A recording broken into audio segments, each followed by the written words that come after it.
Buenas, esta es la presentación del grupo número 2. El tema que vamos a hablar hoy es de arquitectura de IoT.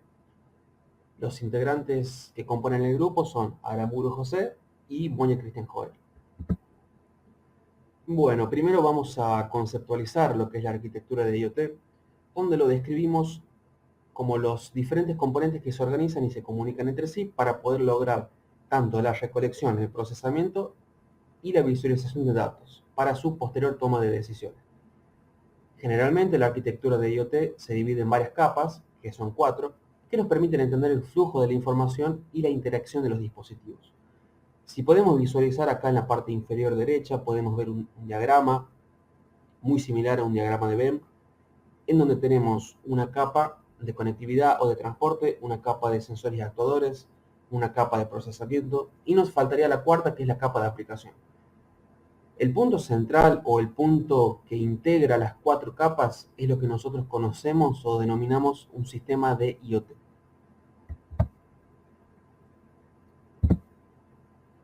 Bueno, la primera capa de nuestra arquitectura es la que se denomina la capa física o de percepción, en donde los diferentes dispositivos IoT interactúan directamente con el entorno físico, es decir, están en contacto con los objetos del mundo real. Tenemos sensores y actuadores. Los sensores son totalmente fundamentales ya que convierten las señales o una magnitud física en una señal de tipo digital que el sistema puede procesar.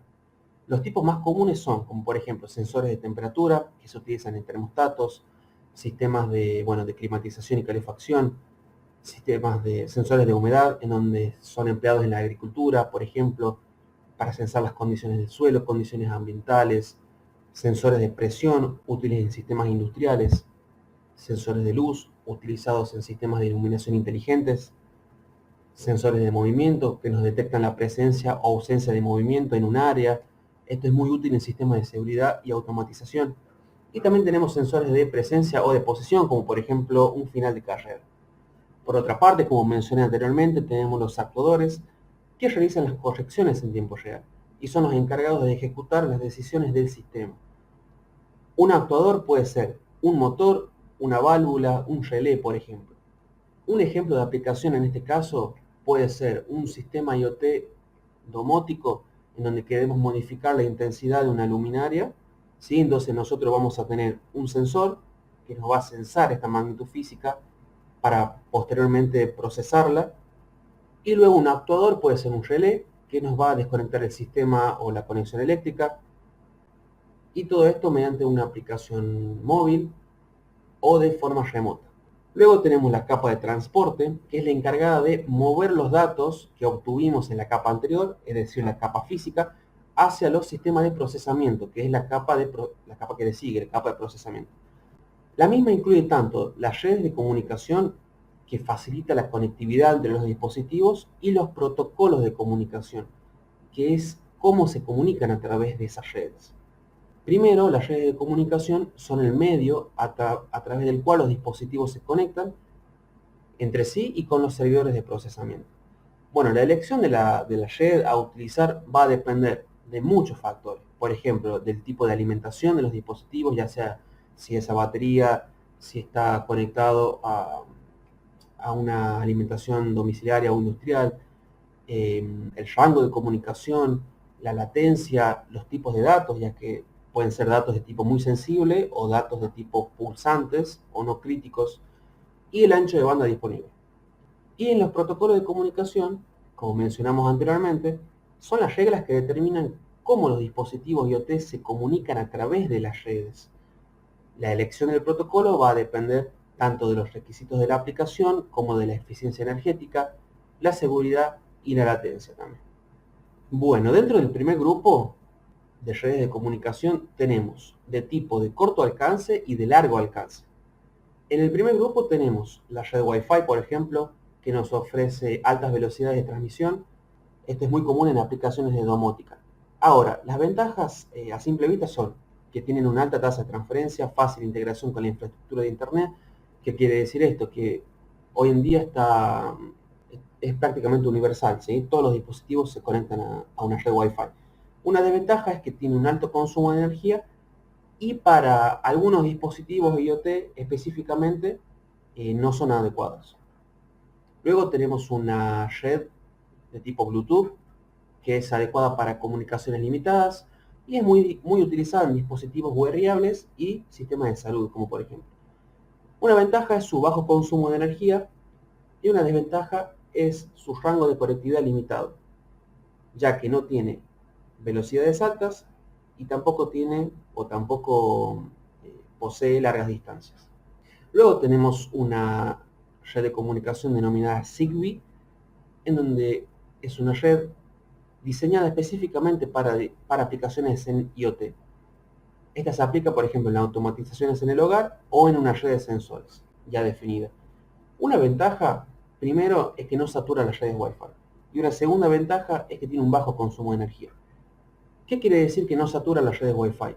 Que no interfiere en las mismas. Por ejemplo, hay un dispositivo muy conocido globalmente, como algunos modelos de Alexa, en donde poseen puertos Zigbee y se pueden conectar, por ejemplo, con bombillas inteligentes en una aplicación IoT domótica, y esta red no interfiere en una red Wi-Fi y no le quita rendimiento a otros sistemas. Bueno, desventajas de esta red mencionada es que tiene una tasa de transmisión baja en comparación con el Wi-Fi, pero es totalmente ideal para datos intermitentes o pulsantes que no son críticos, como por ejemplo cambiar la música, cambiar la intensidad de la luminaria o verificar si una puerta está cerrada o abierta, por ejemplo. Bueno, en el segundo grupo de las redes de comunicación de largo alcance tenemos la red denominada LoRaWAN, en donde es una tecnología diseñada específicamente para dispositivos IoT. Nos permite tener una comunicación a larga distancia, aproximadamente entre 10 a 15 kilómetros. Una gran ventaja es su gran alcance, su bajo consumo de energía, y una desventaja puede ser su velocidad de transmisión baja, pero se debe a su bajo ancho de banda. También tenemos la red denominada Narrowband o NB, en donde es una tecnología celular de bajo consumo y bajo ancho de banda. Una ventaja es su capacidad de penetrar edificios y operar en áreas rurales, y también su soporte por redes móviles existentes como puede ser el 4G o el 5G. Y una tercera red de comunicación de largo alcance puede ser la red de tipo celular, como es el 3G, 4G o 5G. Son totalmente ideales para aplicaciones que requieren alta capacidad de transmisión y baja latencia. Esto es muy similar a las redes de tipo Wi-Fi. Un ejemplo de aplicación son los vehículos autónomos o los vehículos conectados a IoT, ciudades inteligentes y un monitoreo industrial en tiempo real. Una desventaja, como mencionamos anteriormente, al igual que el Wi-Fi, es su consumo de energía elevado. Hablando de protocolos de comunicación, podemos mencionar tres tipos. El primero es el MQTT, en donde es un protocolo de mensajería ligero ideal para aplicaciones IoT, donde el ancho de banda es limitado a los dispositivos que funcionan con poca energía. ¿Cómo es este protocolo? Es de tipo publicador-suscriptor con un broker intermedio. Por ejemplo, transmitiendo esto un caso práctico, si nosotros tenemos un sensor de temperatura que nos da un X valor de temperatura, este sensor, que es un dispositivo IoT, va a publicar ese valor a un broker.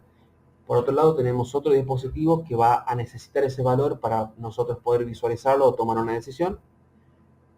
Y este otro dispositivo va a suscribir al broker MQTT. Entonces, la función de este broker intermedio es realizar eficientemente este intercambio de datos. ¿Qué nos permite esto? Emitir datos que no son necesarios en otros dispositivos IoT. Luego tenemos el protocolo HTTP, que está ampliamente utilizado para aplicaciones web. Es un protocolo basado en texto que facilita la transmisión de datos en redes IoT. Una mejora de este protocolo es el denominado HTTPS, que proporciona una capa adicional de seguridad mediante el cifrado. Por último tenemos el protocolo CoAP, que sus siglas en inglés significan Constrained Application. Es un protocolo diseñado específicamente para dispositivos IoT con recursos limitados. Está basado en UDP en lugar de TCP, que ya lo vamos a ver en un gráfico más adelante, y su principal desventaja es que tiene una menor fiabilidad en comparación con los protocolos basados en TCP. Bueno, acá podemos ver en la esquina inferior derecha lo que mencioné anteriormente, que en este caso un protocolo UDP es lo que corresponde al de tipo Constrained Application, ¿sí? En donde el paquete de datos se envía al 100%, pero nosotros no tenemos el 100% de certeza de que hayan llegado todos completamente. En cambio, tenemos el protocolo basado en tipo TCP, en donde ambos dispositivos, el que recibe y el que transmite, eh, constantemente tienen que verificar la conexión y verificar que llegue el 100% de ese paquete de datos. Y bueno, acá gráficamente podemos ver en la esquina superior, perdón, en la parte central superior, lo que es un protocolo MQTT y en la parte inferior izquierda un HTTP. Luego la tercera capa de procesamiento es prácticamente la más crucial dentro de una arquitectura IoT. ¿Por qué? Porque se encarga de gestionar, procesar, analizar y almacenar los datos que recopilamos en la capa física y transportamos a través de la segunda capa, que es la capa de transporte. Esta capa es donde se transforma la información bruta en datos útiles que se pueden visualizar y utilizar para la toma de decisiones. La capa de procesamiento se divide en tres tipos, básicamente, como es un procesamiento en la nube, un procesamiento de tipo Edge y un procesamiento de tipo Fog. El procesamiento en la nube, principalmente, es la forma más común de gestionar datos en IoT. Esto se debe a su gran capacidad para manejar grandes volúmenes de datos y su alta escalabilidad. Esto en un contexto empresarial, ya que nosotros podemos empezar con 10 dispositivos IoT y podemos escalar a 50 dispositivos IoT y la nube lo va a soportar. A su vez poseemos una accesibilidad global, quiere decir que podemos procesar información de forma remota desde cualquier punto del planeta y no debemos invertir en infraestructura física, ya que generalmente nosotros pagamos por estos servicios y estas empresas que tienen estos servidores físicos tienen infraestructuras muy grandes distribuidas en diferentes puntos del planeta. Desventajas que podemos mencionar son la latencia, el consumo de ancho de banda y la seguridad y la privacidad de datos sensibles, ya que son datos de tipo sensibles que están en la nube y que necesitan de un cifrado o de un encriptado. Luego tenemos el procesamiento de tipo Edge, que tiene como objetivo procesar los datos más cerca de donde se generan, lo que reduce la cantidad de información enviada de la nube y mejora la capacidad de respuesta del sistema. A diferencia de la nube, el procesamiento Edge no depende de un servidor central, ya que los datos se procesan localmente. Esto trae ventajas como la reducción de latencia, funcionamiento sin red o un uso eficiente del ancho de banda. El funcionamiento de red lo podemos relacionar, por ejemplo, con los vehículos autónomos o los vehículos inteligentes, por ejemplo, un vehículo Tesla, que en un momento nos quedamos sin cobertura de internet o sin red móvil. Entonces el vehículo tiene que seguir funcionando. Entonces hay datos críticos que funcionan mediante este método de procesamiento y hay datos que no son tan críticos que funcionan con procesamiento en la nube. Y por último tenemos un procesamiento de tipo Fog que es de tipo híbrido y actúa como un puente entre el procesamiento Edge y el procesamiento en la nube.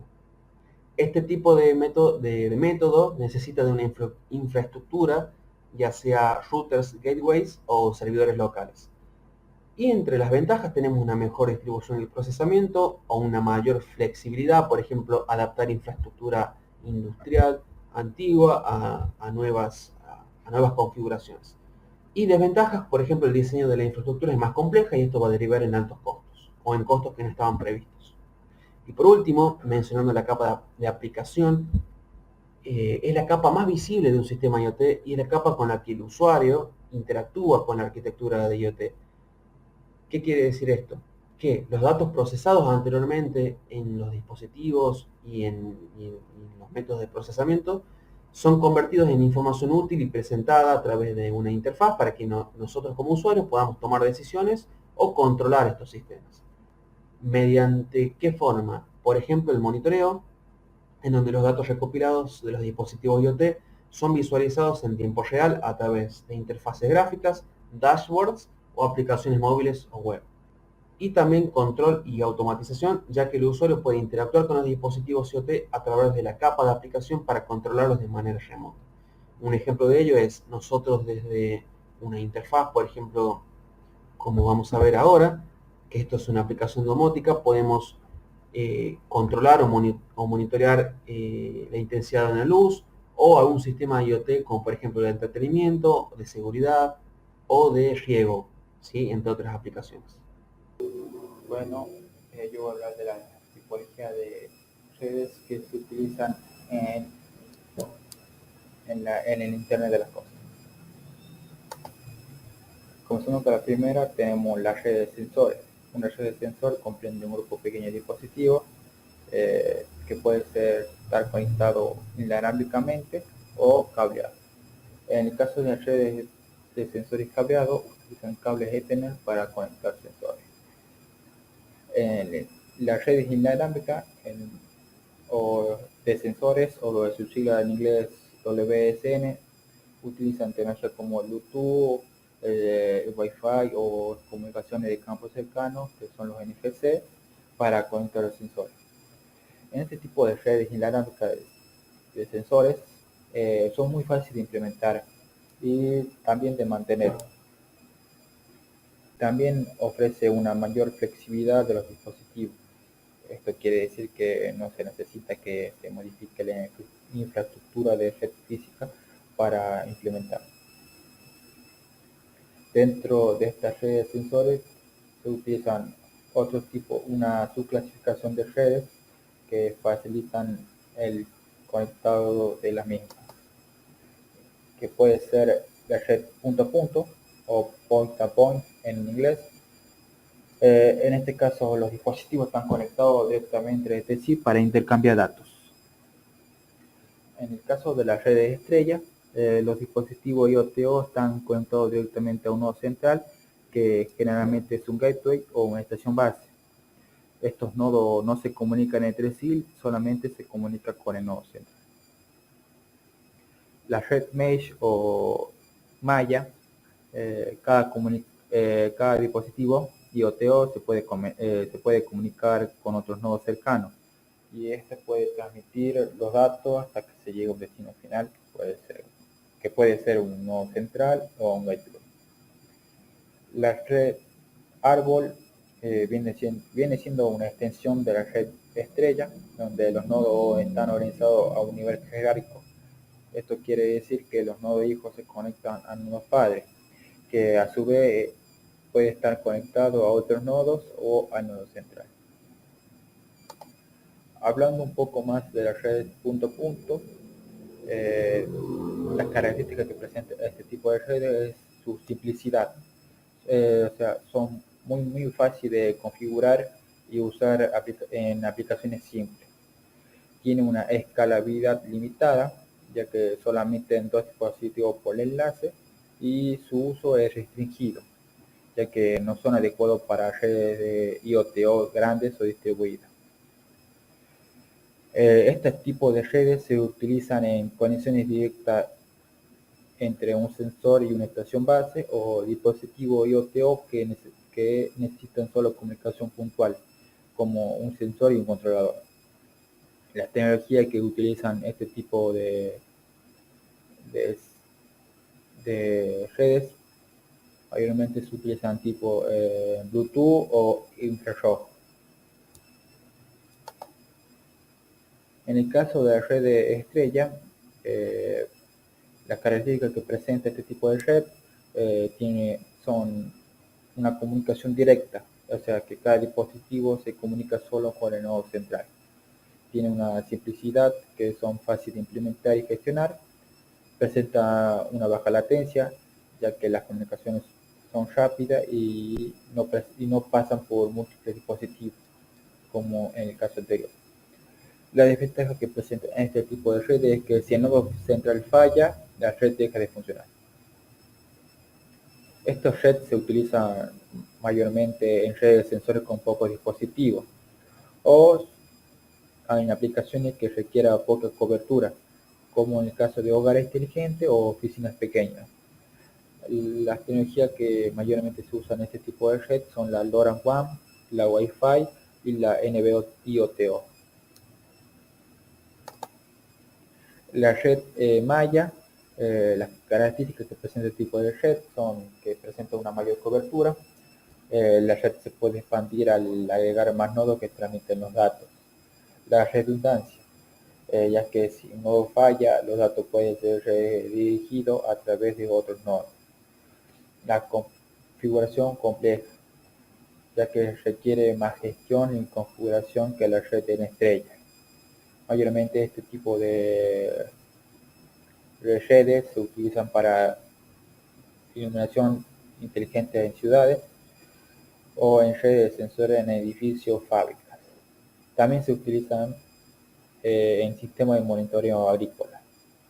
La tecnología que se utiliza en este tipo de redes son las Zigbee, la Bluetooth Mesh y los TIAR.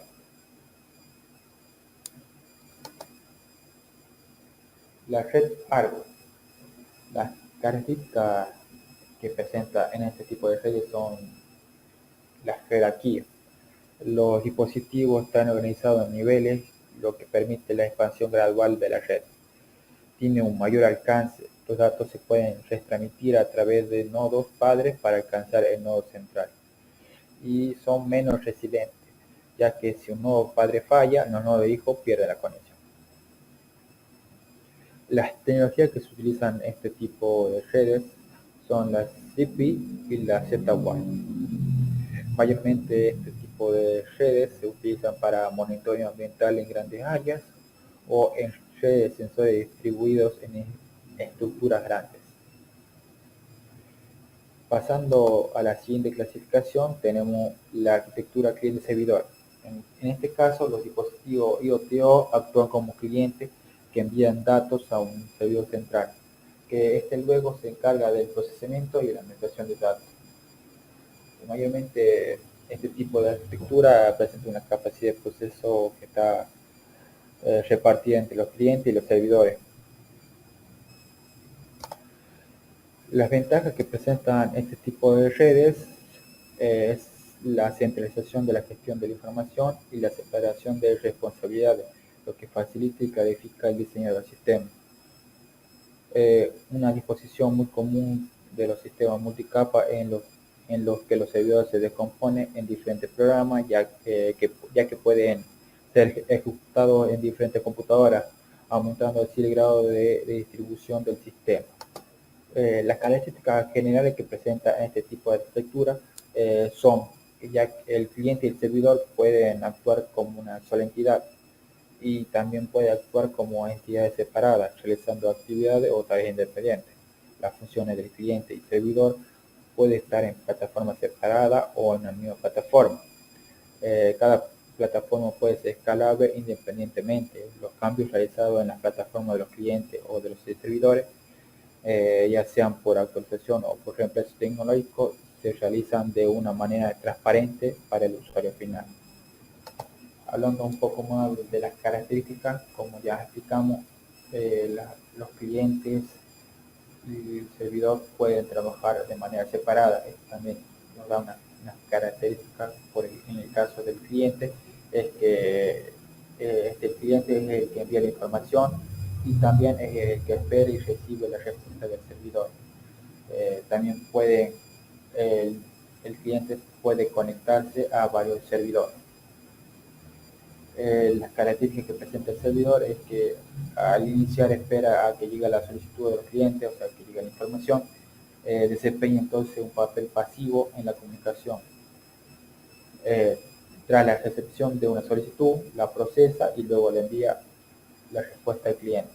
Por lo general, aceptan las condiciones de un gran número de clientes, o sea que tiene un máximo de peticiones que puede estar limitado por por la arquitectura, por el hardware del servidor. Pasando al último tipo de arquitectura, que es una arquitectura descentralizada. En este tipo de arquitectura distribuyen la capacidad de procesamiento a lo largo de la red.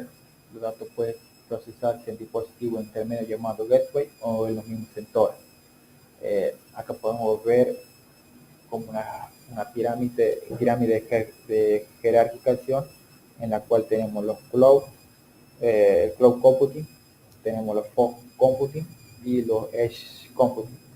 En el caso de los cloud computing es la provisión de servicios de procesamiento y almacenamiento de datos a través del centro de datos, a los cuales solamente se accede a través de Internet. Los beneficios de la nube generalmente incluye costos reducidos, tiene mayor flexibilidad, tan poco común en este mundo digital. y tiene soluciones escalables. En el caso del Fog Computing, la esencia de Fog es promover una arquitectura descentralizada. La aplicación y gestión se distribuye de forma inteligente entre la fuente de datos y la nube. En este caso tenemos una estructura de dispositivo intermedio denominada pasarela, que clasifican qué datos se procesan en el borde y cuáles se llevan a procesar en la nube de forma inteligente. Esto permite que la optimización del tráfico de datos, utilizando de manera eficiente tantos recursos disponibles como sea posible. Además, también resulta muy valioso en cuanto a IoTO, ya que reducimos la latencia y permitimos una comunicación más eficaz entre ordenadores. Como ya adelantamos, vamos a hablar un poco más del Edge Computing o la información de borde. Eh, Supone un cambio de perspectiva en relación al Cloud Computing, ya que en este tipo de soluciones todo el procesamiento de datos se realiza en el Edge o en el borde, es decir, en los dispositivos IoT. Esto tiene una serie de beneficios. Eh, por ejemplo, podemos acortar la distancia entre los dispositivos y el propio procesamiento de datos, así reduciendo la latencia. Esto sería todo. Muchas gracias por prestarnos atención.